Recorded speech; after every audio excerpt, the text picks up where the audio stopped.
तो हम पहले बात करते हैं एडजॉइंट ऑफ ए। तो हमने कहा था कि एडजॉइंट ऑफ ए को निकालने से पहले हम क्या करते हैं, डिटरमिनेंट निकालते हैं। क्या निकालते हैं? डिटरमिनेंट निकालते हैं। ठीक, अब डिटरमिनेंट कैसे निकालते हो? 1 16 माइनस 9 माइनस 3 4 माइनस 3 प्लस 3 और 3 माइनस 4। बेटा जी क्या आ गई वैल्यू यहाँ पर? 7। ठीक, माइनस 3। तो फाइनली आपने क्या किया? 7 माइनस 6, रिजल्ट 1 आ गया। ओके, अब हमने क्या कहा था? एडजॉइंट ऑफ ए निकालनी। तो हमने कहा था एडजॉइंट ऑफ ए में 3 चीजें इंक्लूड होती है, माइनर, कोफैक्टर और कोफैक्टर का ट्रांसपोज। ये ना, ये जो प्लस माइनस साइन है, ये माइनर को क्या बनाते हैं? कोफैक्टर। और हर प्लेस का अपना डिटरमिनेंट क्या होता है? माइनर कहलाता है। यहां से वैल्यू क्या होगी? 7, ये 1, ये -1। अब इसके लिए आप काम करोगे तो 12 माइनस 9 कितना बचा? 3। आपकी आवाज नहीं आ रही बेटा मुझे। 4, हाँ, 4 minus 3 1 3 3 minus 3 0। Next one, this one 9 minus 12 minus 3 और सेम 3 माइनस 3 0 और ये 4 माइनस माइनस। यहां तक बात समझ में आ गई? यही ना, आपको ये मालूम है कि अगर डिटरमिनेंट ऑफ की वैल्यू 1 है तो एडजॉइंट से मल्टीप्लाई होने में क्या आएगा? सेम रिजल्ट आएगा। ठीक, चलिए। अच्छा, ये बात तो प्रूव हो गई कि ए इंटू एडजॉइंट ऑफ ए होता है। ठीक, ए इंटू एडजॉइंट ऑफ ए किसके इक्वल होता है? डिटरमिनेंट की आइडेंटिटी। ठीक है, ये होता है ना। इतनी बात क्लियर है? शो अब इस कंडीशन से मैं एक प्रॉपर्टी ड्राइव करने जा रहा हूँ, जरा उसके बारे में मुझे बताना। ठीक, इस जगह से मैं एक प्रॉपर्टी ड्राइव करने जा रहा हूँ, वो मुझे आप बताइए।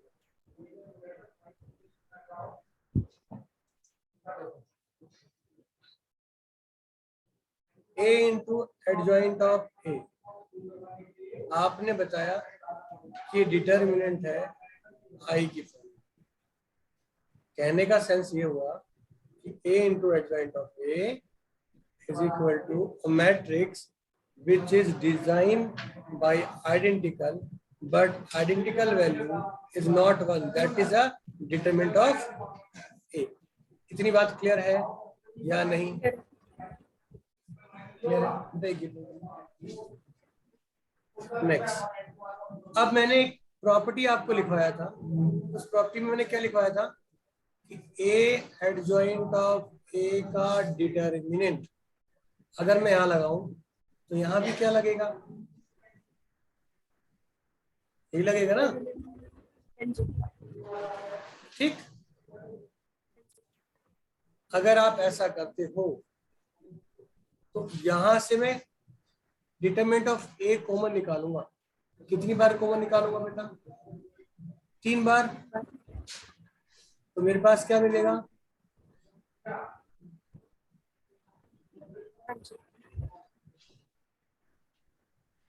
अब आपने एक प्रॉपर्टी पढ़ी थी, अगर याद हो आपको, कि ए बी का डिटरमिनेंट सर ए डिटरमिनेंट बी डिटरमिनेंट होता है। पढ़ा था? अच्छा, उसे पढ़ा था आपने। तो क्या आप यहाँ पर उसे इम्पोज कर सकती हैं? अगर आप यहाँ इम्पोज करती हैं determinant of A adjoint of A equal to A determinant, इसकी वैल्यू डिटरमिनेंट की 1 हो जाएगी। हाँ, अगर आप बुरा ना माने तो मैं क्या इस पार्ट को कुछ ऐसे लिख दूं, चलेगा? दोनों साइड से एक एक एलिमेंट डिडक्ट कर दिया, सॉल्व कर दिया तो ठीक है। आरुषि, इज दिस ओके और नॉट? मुझे आपकी वॉइस नहीं आ रही है। वॉइस आ रही है? हाँ, अभी आई।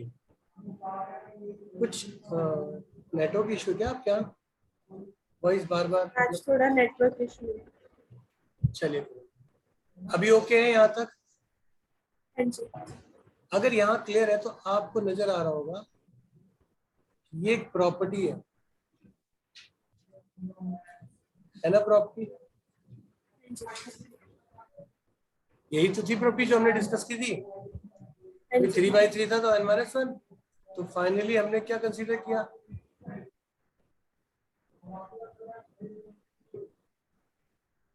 ठीक, हाँ जी। ओके। इन्वर्टिबल की मैंने प्रॉपर्टी आपको समझा दी, सारी फॉर्म्स हो गई। Done done done. एक क्वेश्चन करवा लिया जाए आपसे जिसमें इक्वेशन की हेल्प से चलो कोई बात नहीं। कंसिस्टेंट हाँ, सिमिलैरिटी। क्या बेटा?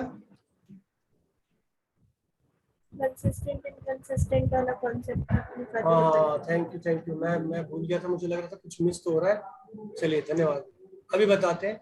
उससे पहले मैं चाहूंगा कि आप इस एक क्वेश्चन को करें, पर ध्यान दें इस क्वेश्चन को करना कैसे? आपको इक्वेशन मेथड से सॉल्व करना है। किससे करना है? इनवर्स इक्वेशन मेथड से। एक तो शो करना है ये वाला पार्ट पूरा, और इक्वेशन मेथड से इनवर्स निकालना है। कर लेंगी? जी, आपने करवाया था क्वेश्चन? करवा दिया है? हाँ जी। ये पैटर्न करवा रखा है? हाँ जी। इक्वेशन मेथड से इनवर्स निकालना सिखा रखा है बेटा? हाँ जी, आपने मैट्रिसेस वाले चैप्टर में करवाया था। अच्छा, वही करवा दिया था मैंने। Okay, that's very good. तो आई होप इसमें कोई दिक्कत तो नहीं है, अपने आप कर लोगे आप? कर लोगे? हाँ जी। अच्छा,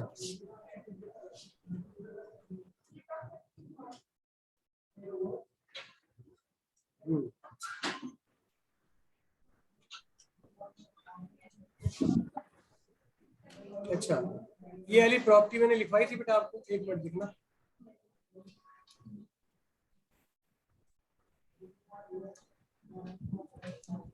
ये प्रॉपर्टी हमने लिखवाई थी आपको। हाँ जी, लिखवाई थी। इसका प्रूफ किया था हमने। हमने बोला था कि ट्रांसपोज में होता है तो उसमें भी होगा, क्योंकि ट्रांसपोज की प्रॉपर्टीज इनवर्स में हो जाएगा, प्रूफ करने की जरूरत नहीं है। हो जाएगा। कर लेंगे आप? पक्का? हाँ जी। हाँ जी। गुड। चलिए नेक्स्ट, एक ये क्वेश्चन सिंपल सा है और सेम इक्वेशन पैटर्न है, but I need find the value of A and B. जल्दी से मुझे ए और बी की वैल्यू बताइए और फटाफट। और मैं देखना चाहूंगा कि कितने टाइम में आप इस क्वेश्चन को कर पा रहे हैं। Good. And you can find the inverse. हाँ जी। रूल मालूम है आप सभी को? हाँ जी। दिस प्रॉपर्टी ओके, ये इनवर्स ओके, ये इक्वेशन हाँ ओके। जी। हाँ जी। गुड। ए इनवर्स निकाल लेंगे आप लोग। हाँ जी। इसकी वैल्यू बताइए क्या है? इस ऑप्शन में से कौन सा राइट ऑप्शन है?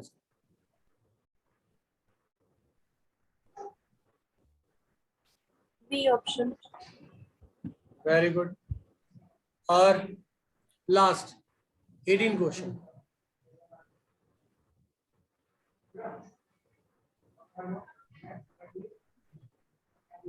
18 क्वेश्चन का आंसर क्या है?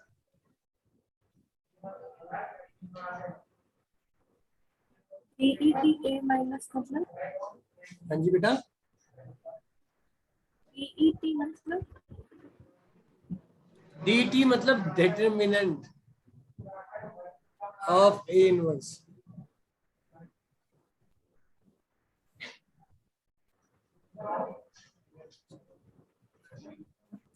मालूम है?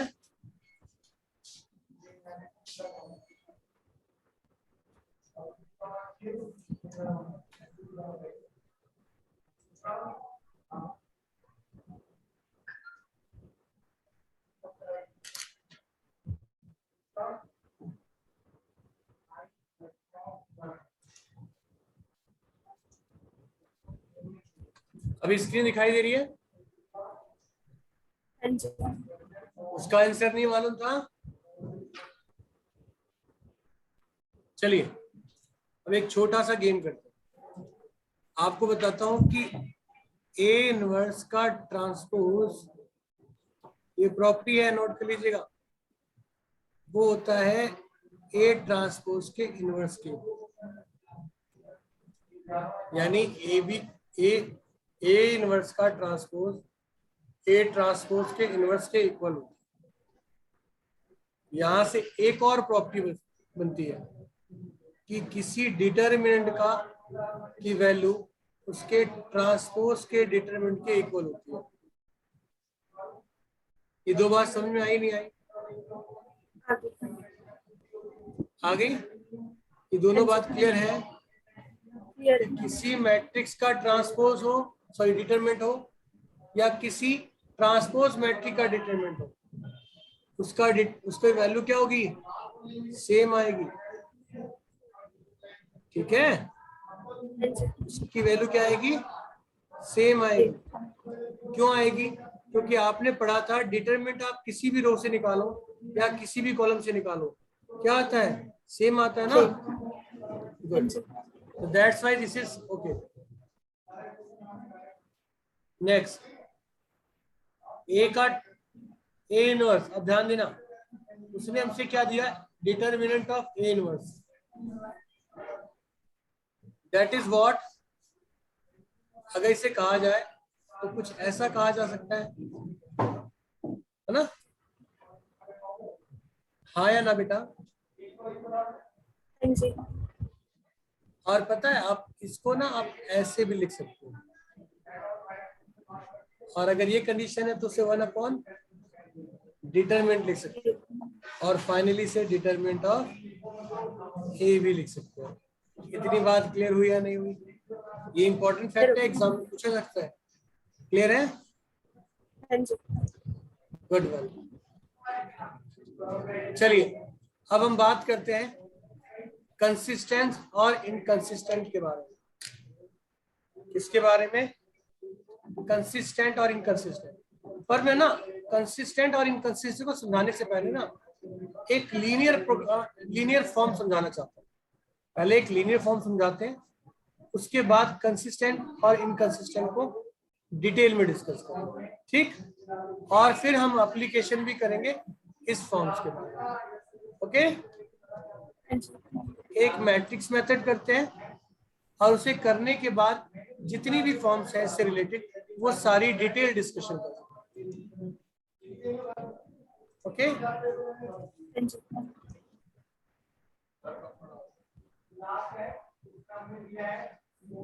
यहां तक ओके बेटा? We know that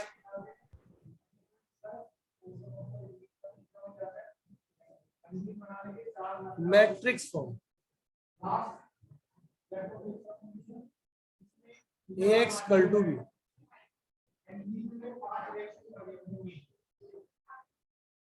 ठीक?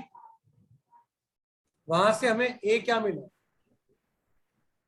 A मिला 3 -2 3 2 1 -1 4 -3 2,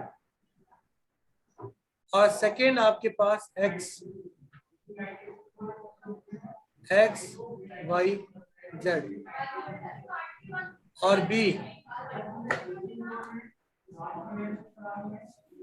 814। यहां तक बात समझ में आ गई बेटा? मुझे x y z की वैल्यू चाहिए, मतलब ax इक्वल टू b है अगर मैं दोनों साइड ए इनवर्स से बेटा मल्टीप्लाई करूं तो मुझे क्या मिलेगा?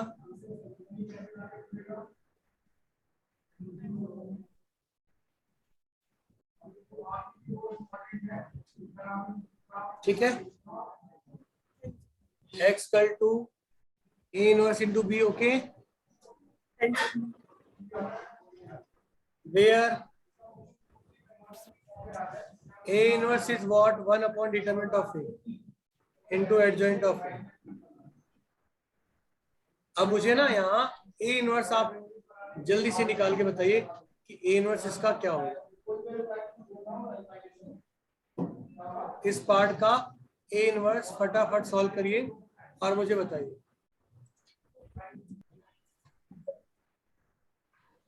A इनवर्स आपने निकालने वाली वैल्यू. अब A इनवर्स को हम डिफाइन करने के लिए किस फॉर्म का यूज कर रहे हैं? इस वाली फॉर्म का यूज कर रहे हैं. ठीक, x equal to A inverse into B. A inverse को हम यहाँ पुट कर लेंगे और आपके पास B की वैल्यू भी ऑलरेडी गिवन है. ठीक, तो B की वैल्यू क्या है बेटा आपके पास? 814. ठीक, -1/17. Now just product this. इसका प्रोडक्ट करके मुझे x y z की वैल्यू बताइए क्या आ रही है. After putting the value of x y z in this equation, we are getting 8. So this is absolutely correct. ठीक है, इतनी बात क्लियर हो गई? चलिए, अब हम बात करते हैं कंसिस्टेंट और इनकंसिस्टेंट उसकी, जिसका आपको इंतजार था. काफी देर से हम वेट कर रहे थे इसी टॉपिक को डिस्कस करने के लिए. पहले समझ लो कंसिस्टेंट है क्या और इनकंसिस्टेंट क्या है. मैंने आपको एक सिंगुलरिटी का कंसेप्ट बताया था क्या? सिंगुलरिटी समझाई थी? यस और नो? आरुषि, सिंगुलरिटी के बारे में कुछ बताया मैंने? नहीं बताया. Very good. तो बस मुझे उसी के बाद की कंडीशन डिस्कस करनी. तो फर्स्ट ऑफ ऑल पहले कंसिस्टेंट समझ लो. ये कंसिस्टेंट कहना क्या चाह रहा है हमसे? देखो, कंसिस्टेंट का मतलब है a system of equations is said to be consistent if its solution one or more exist. और इनकंसिस्टेंट में यही कंडीशन क्या शो करती है बेटा? Line of equation said to be inconsistent if solution does not exist. अभी हमने जो पढ़ा उसमें ये तीनों इक्वेशन क्या शो कर रही है बेटा? हाँ, ये तीनों इक्वेशन सिस्टम ऑफ इक्वेशन कहलाएंगी. क्या कहलाएंगी? System of equations. Linear system of equations. ठीक, ये लीनियर सिस्टम ऑफ इक्वेशंस. इतनी बात क्लियर है? ओके ना? चलिए, आपकी आवाज पता नहीं क्यों मुझे आ नहीं रही है. अब हम समझते हैं दो केस है बेटा. आपके पास अगर ए दिया हो, क्या दिया हो? ए गिवन. ठीक, 2, 3, 4 और 6 और एक equation given 2x 3y equal to 5 या फिर 4 लिख लेते हैं. 4 और 3 और 3x प्लस 4y हाँ,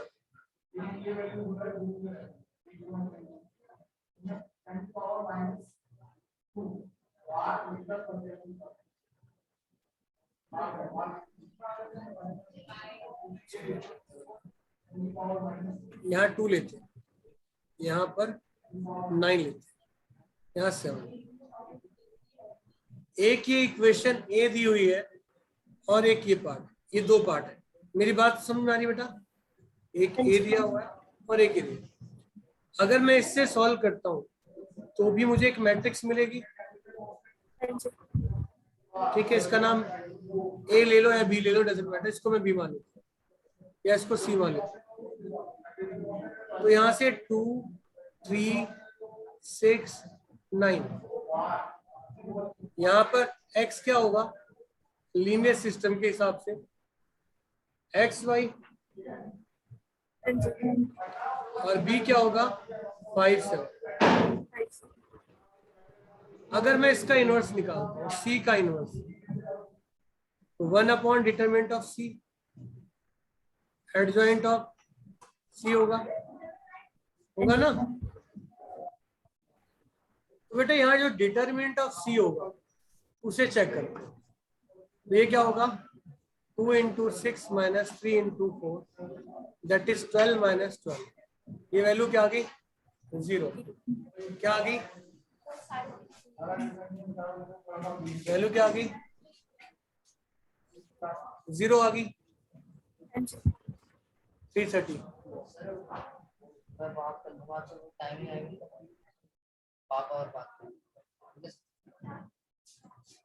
ठीक है। तो C जो है, डिटरमिनेंट ऑफ C क्या है? 0।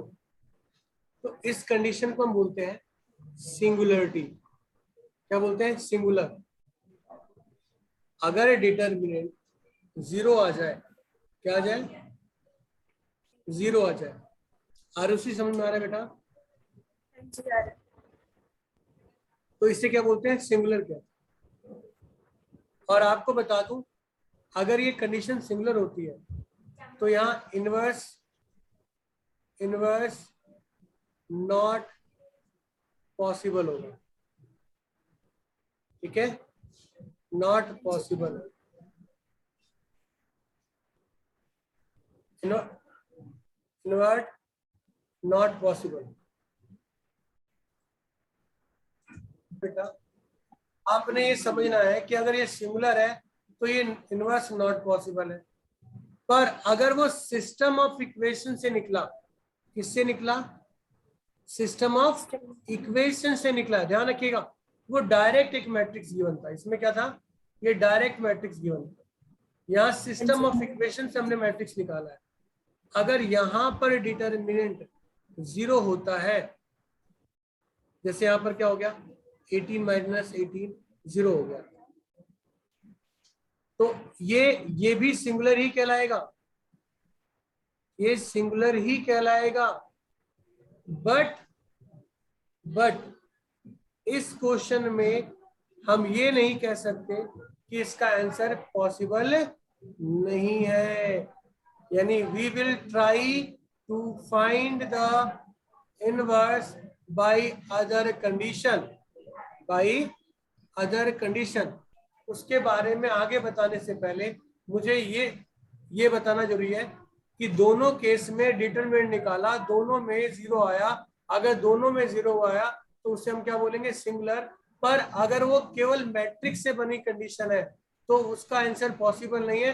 पर अगर वो सिस्टम ऑफ इक्वेशन है तो उसका आंसर पॉसिबल हो भी सकता है और नहीं भी हो सकता है। इतनी बात क्लियर है या नहीं बेटा? कंफर्म कीजिए। क्लियर है? अब यहाँ पर होते हैं 2 केस। क्या होते हैं? 2 केस। और हाँ, क्या होते हैं बेटा यहाँ पर? 2 केस। अब पहला केस क्या कहता है? पहला केस कहता है अगर ऐसी कोई कंडीशन आती है तो आप उसे एडजॉइंट ऑफ ए को किससे मल्टीप्लाई करेंगे? बी से मल्टीप्लाई करेंगे। एडजॉइंट ऑफ ए को किससे मल्टीप्लाई करोगे? बी से। एक डज नॉट इक्वल टू 0 आएगा और एक इक्वल टू 0 आएगा। एक क्वेश्चन, इतनी बात समझ में आ गई? अब देखिए बेटा, यहां दो कंडीशन समझ में आ गई या नहीं आई? आ गई। अब ध्यान दीजिएगा, अगर adjoint of A into B does not equal to 0 होता है, क्या होता है? डज नॉट इक्वल टू 0 होता है, तो इसका सोल्यूशन पॉसिबल नहीं है और इस कंडीशन को हम क्या बोलेंगे? Inconsistent. Solution can't be possible. ठीक। और दूसरी कंडीशन इसकी क्या है? ये क्या कहलाएगा? एक system of equation of equations are inconsistent। आगे बात समझ में या नहीं आई? इतनी बात क्लियर हुई? आ गई? अगर adjoint of A into B 0 होते हैं तो ये जो सिस्टम होगी ये कंसिस्टेंट भी हो सकता है और इनकंसिस्टेंट भी हो सकता है। यानी in this condition it may be consistent और इनकंसिस्टेंट। मे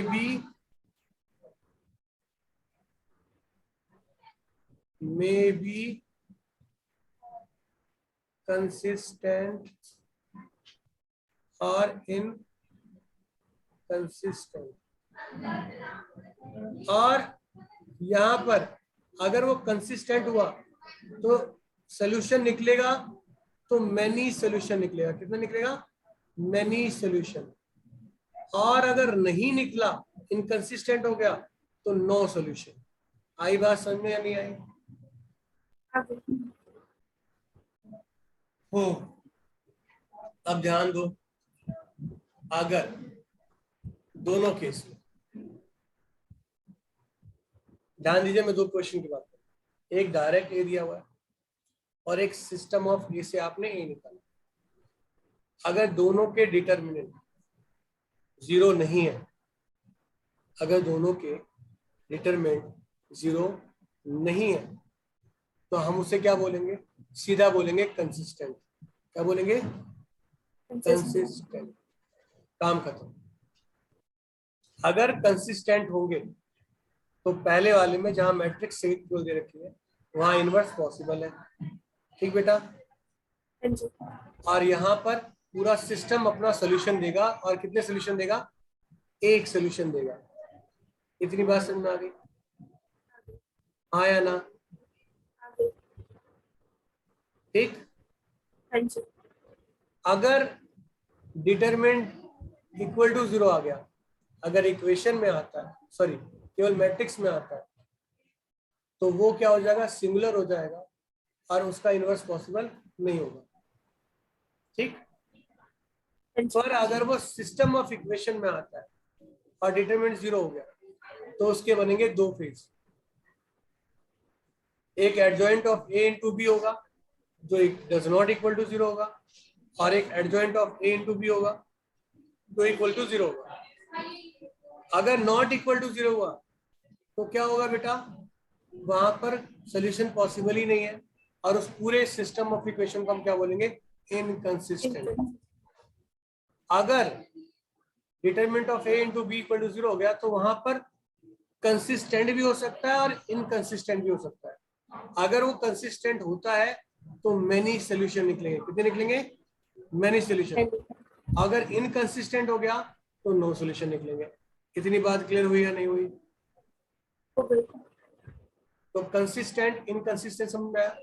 डिटरमिनेंट का अगर 0 नहीं आया तो मौज हो गई जी, हम सीधा निकालें क्वेश्चन, और वो कंडीशन कंसिस्टेंट कहलाती है। यहाँ पर इनवर्स के लिए कोई भी कॉम्प्लिकेशन नहीं होता। आगे बात समझ में? हाँ या ना? ये लिख देता हूँ, एक यहाँ स्टेटमेंट रेड कलर से लिख देता हूँ। इफ सी यहाँ पर लिखा था ना, determinant C does not equal to 0, then its inverse can be possible. और यहाँ determinant of A if does not equal to 0, then it is consistence.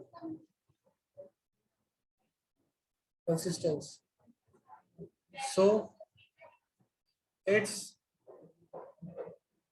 solution will be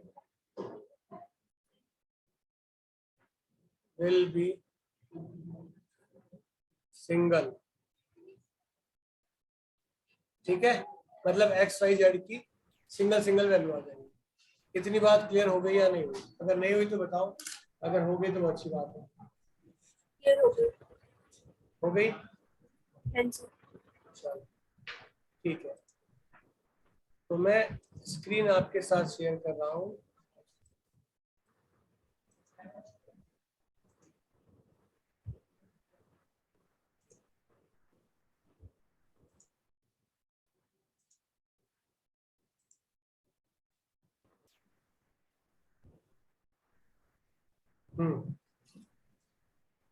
ये रहा आपके पास क्वेश्चंस दिखाई दे रहे हैं।